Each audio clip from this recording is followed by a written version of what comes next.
Hello दोस्तों, आज मैं आपको HPGCL का हरियाणा कौशल रोजगार निगम में शामिल होने के लिए जो संघर्ष है शुरू से लेकर उसके बारे में बताना चाहूँगा। लेकिन शुरुआत में मैं आपको एक छोटी सी न्यूज़ देना चाहूँगा। जो 1 तारीख को AVKSH की मीटिंग पंचकुला में हुई थी, उसमें उसमें हमने अब बहुत सारी प्रॉब्लमों को रखा था, जिसके बाद और पहले भी रख चुके हैं टाइम टू टाइम।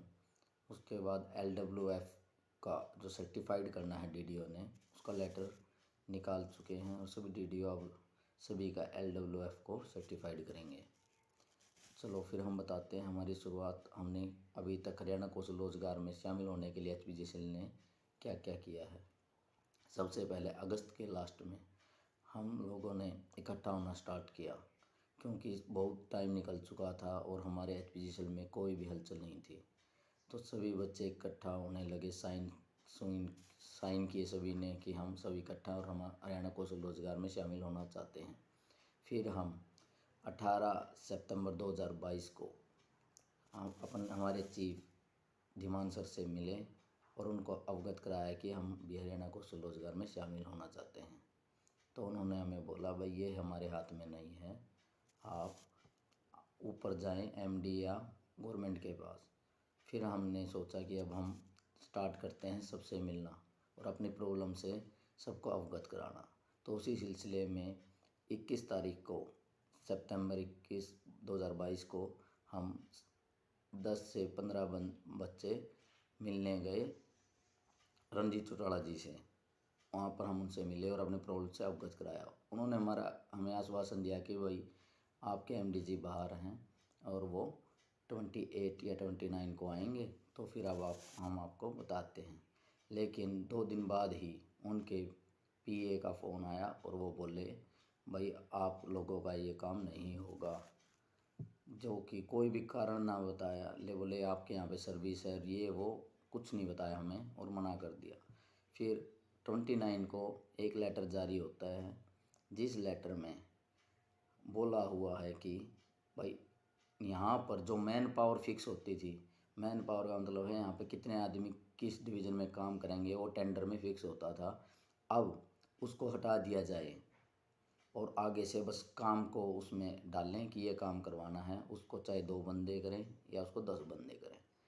उस लेटर और वो लेटर भी हमारे HPGCL ने ही रिलैक्सेशन मांगी थी गवर्नमेंट से, जिसको उन्होंने असाइन कर दिया। फिर हम 10 तारीख को चंडीगढ़ गए 5 बच्चे मिलके, और चंडीगढ़ में हम V उमाशंकर जी को रात को 10:30 बजे मिले। तो उन्होंने हमारी प्रॉब्लम सुनी और बोले हम इसके बारे में डिस्कस करेंगे कि हमारी मीटिंग है। हमने 1 हफ्ता वेट किया और कुछ भी ना पता लगने पे हम 17 अक्टूबर 2022 को वापस गए। वहाँ पर हम V उमाशंकर जी से तो नहीं मिल पाए लेकिन हमने वहाँ पर CM हाउस में सेक्रेटरी जी से मीटिंग की। उन्होंने हमारे सामने हमारी सारी प्रॉब्लमें सुनी और हमारे सामने ही MD सर को फ़ोन किया और बोला कि भाई ये ऐसे ऐसे क्या है। और उन्होंने MD सर ने फ़ोन पे उन्हें आश्वासन दिया कि हमारा काम जल्द से जल्द पूरा हो जाएगा। लेकिन हमें वहाँ पर संतुष्टि नहीं हुई, तो हमने उनसे आग्रह किया कि सर हमारे सामने हमारी मीटिंग करवा दीजिए और वहाँ पे वो बोल दें। तो उन्होंने हमें मीटिंग दिलवाई 18/10/2022 की MD सर से।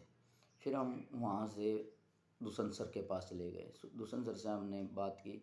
वो बोले कि भाई ये तो अनूप सर के उसमें हो और ये रणजीत सर के हाथ में आता है, तो हम क्या कर पाएंगे। फिर हमने बोला सर आप भी एक डिप्टी CM हो यहाँ के।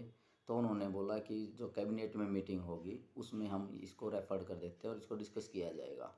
और अनूप सर भी वहीं पे थे।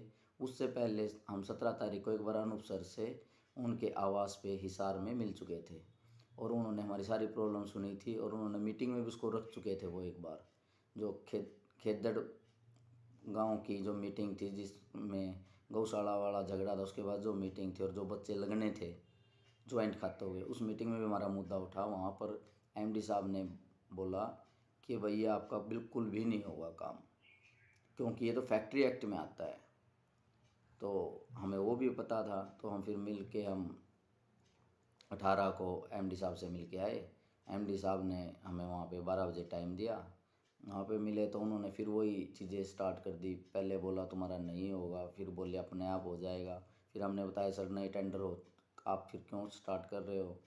तो वो बोले भाई नई टेंडर है, तो हमने परमिशन ले लिया, वहाँ से मैन पावर हटा दी गई है।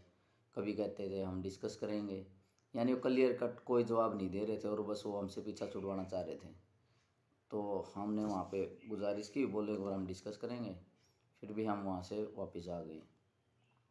तो ये तो सफ़र था हमारा 18/10 तक। इन सब जगह जाने पे हमें ये विश्वास हो चुका था कि भाई काम तो मुश्किल लग रहा है। फिर हम वहाँ पर दोबारा भी सीएम साहब से भूपेश्वर दयाल जी से भी मिले। भूपेश्वर दयाल जी ने हमें